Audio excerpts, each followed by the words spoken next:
Have you ever heard the saying, no good deed goes unpunished? Well, today's story might make you believe it. This is the incredible and slightly terrifying tale of Anna Breitenbach and a leopard named Diablo. Get ready, because what happens next is something you won't forget. Anna is a world-renowned animal communicator. Yes, you heard that right. She believes she can talk to animals, not with words, but through intuition and feeling.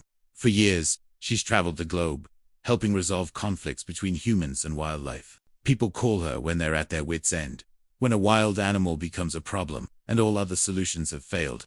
Her methods are unconventional, to say the least. She sits quietly, tunes into the animal's energy, and tries to understand its perspective, its fears, and its needs. Skeptical.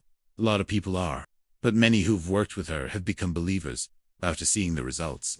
This brings us to a wildlife sanctuary in South Africa and a leopard named Diablo. His name, which means devil in Spanish, was earned. Diablo was beautiful, a perfect specimen of a leopard, but his spirit was broken and filled with rage. He had been rescued from a facility where he was kept in horrific conditions. For months at the sanctuary, he was a ghost. He hid in the darkest corner of his enclosure, snarling and lunging at anyone who dared come near. The caretakers were heartbroken. They tried everything to make him feel safe, giving him space, offering his favorite foods, but nothing worked. Diablo was so aggressive and so terrified that the sanctuary owners were considering a heartbreaking decision. If his behavior didn't change, they might have to euthanize him. It was a last resort, but his quality of life was non-existent, and he was a danger to himself and others. Desperate for a miracle, the sanctuary owner called Anna. When Anna arrived, she saw the situation for herself. Diablo was a phantom of fear and fury. The air around his enclosure was thick with tension. The owner explained the dire situation. They had tried for 6 long months. They were out of time and out of hope. This was Diablo's last chance. Anna agreed to try. She approached the enclosure slowly, respectfully. She didn't try to get close. Instead, she sat on the ground, a safe distance away, and began her silent work. She closed her eyes, calmed her breathing, and tried to connect with the terrified leopard. From the outside, it looked like she was just sitting there. But Anna described it as a silent conversation. She sent feelings of calm and respect, trying to let Diablo know she meant no harm. She asked him, "What's wrong? Why are you so angry?" And in her mind, she received a reply. It wasn't in words, but in a flood of emotions and images. She felt his overwhelming terror, his deep mistrust of humans. He showed her images of his past, the cruelty he had endured. But then, something specific came through. It was a detail that no one could have possibly known. Anna opened her eyes and turned to the sanctuary owner. She looked serious. She asked him, "Did something happen here when he arrived? He's showing me 2 other leopards. He seems to think you find them more important. He's also very concerned about a young girl." The owner was stunned.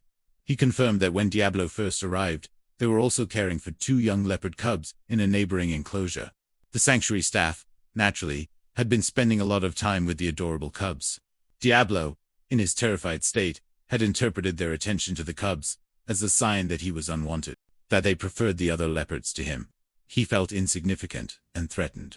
But it was the mention of the young girl that truly shocked the owner.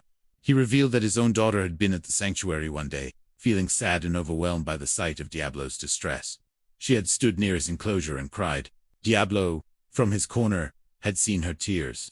He had felt her sadness. This detail was something Anna could not have known. The owner was speechless. It was the proof he needed that Anna's connection was real. Anna explained that Diablo's aggression wasn't malice. It was profound fear and a feeling of being overlooked. He was a proud, powerful animal who felt disrespected and unsafe. She told the owner, "He needs to be acknowledged. He needs to know his name is not Diablo. He hates that name. He wants you to call him Spirit." She also relayed that he needed to know the humans understood his power and respected him. He wasn't a monster. He was a king. Following on his instructions, the owner approached the enclosure. He spoke to the leopard, not as Diablo, but as Spirit. He apologized for not understanding his fear. He acknowledged his strength and beauty. He promised to respect him. The change was not instantaneous, but it was dramatic. Over the next few hours, something miraculous happened. The leopard, now called Spirit, slowly emerged from his dark corner. He stopped snarling. He walked the length of his enclosure, not with aggression, but with a newfound confidence. He looked at the humans not with hate, but with a cautious curiosity. It was as if a dark cloud had lifted. The sanctuary staff were in tears. The animal they had known as a raging devil was transforming before their very eyes. He began to behave like a normal leopard. He rested in the sun. He responded to the keepers. He even started to play with enrichment items they gave him. The threat of euthanasia was completely gone. Spirit was given a new lease on life. All because someone took the time to listen. Now, this is where the story takes an even more unexpected turn. Anna's work was done, and she left the sanctuary. Spirit continued to thrive. He was moved to a much larger, more natural enclosure, a beautiful space where he could live out his days in peace. He was a favorite among the staff, a symbol of hope and transformation. But the connection between the leopard and the human who saved him was not over. Years passed. Anna continued her work all over the world. One day, she decided to return to the sanctuary to visit. She hadn't seen Spirit since that fateful day. She wondered if he would remember her. As she approached his large, sprawling enclosure, she called out his name. Spirit. The leopard was resting far away, under a tree. At the sound of her voice, his head shot up. He immediately got to his feet and walked directly towards her. There was no hesitation. He came right up to the fence where she was standing. And then, he did something that no one had ever seen him do before.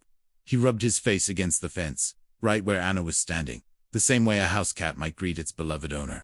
He purred, a deep, rumbling sound of contentment. He looked at her with what can only be described as recognition and affection. Anna reached her hand out, and Spirit gently nuzzled it through the wire mesh. The connection was still there, as strong as ever. They spent a long time together that day. A silent reunion between two souls who understood each other on a level beyond words. The leopard that was once named Devil was now the embodiment of Spirit, a testament to the power of kindness, respect, and communication. This story challenges what we think we know about animals and our relationship with them. Was it a lucky guess? A coincidence? Or did Anna Breitenbach truly have a conversation with a leopard and, in doing so, save his life? The evidence is pretty compelling. It shows that these magnificent creatures are not just instinct-driven beasts. They have complex emotions, they remember, they feel, and they can be healed by compassion. Spirit's story is a powerful reminder that sometimes, the most important thing we can do is to stop, be quiet, and just listen. What do you think? Could you believe in this kind of connection? Let us know in the comments below. Thanks for watching.